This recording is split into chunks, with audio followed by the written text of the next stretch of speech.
There is no deal and no obvious sign of a compromise that could lead to a deal. It might cost you more to buy a house, a car, or get credit if there's no resolution to the stalemate. 9 News reporter Tom McKee is live in Westchester with more on what it could mean for consumers. Tom? Well, Carol, if the U.S. does default on this whole situation, it means that everybody who needs and uses credit could be impacted and pay more for it. Of course, the political debate on this is as hot as the weather, and so is the rhetoric.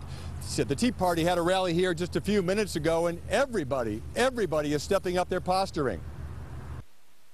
Before Dennis Sullivan retired, he ran a company with 250 employees, and there was no doubt that he had to balance the budget and make payroll. We had to do everything the government has to do, and if we didn't balance the budget, if we didn't make our numbers, you had the shareholders to answer to. So Sullivan says he finds it troubling that both sides in Washington can't seem to get away from politics as usual. It's about time they get something done, and it's not a revenue problem that we have, it's a spending problem, and nobody on the Democratic side of the thing seems to want to pay any attention to that. And so the whole agenda seems to be, let's do what we have to do to try to get reelected.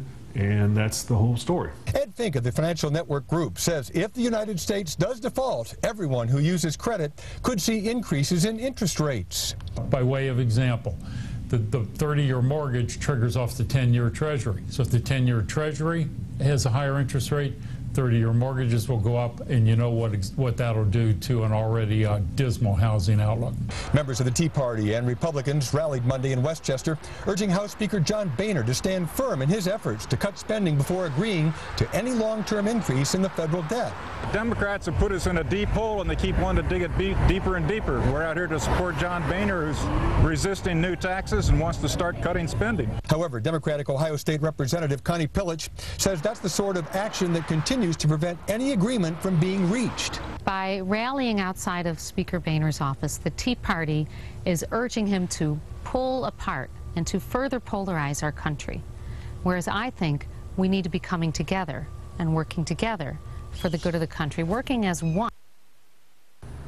Now, of course, a week in Washington could be a lifetime, and nobody I spoke with today really thinks, Carol and Clyde, that they're going to be in default situation by this time next week. But the uncertainty and the ambiguity of it all is really hurting businesses and people who use credit right now.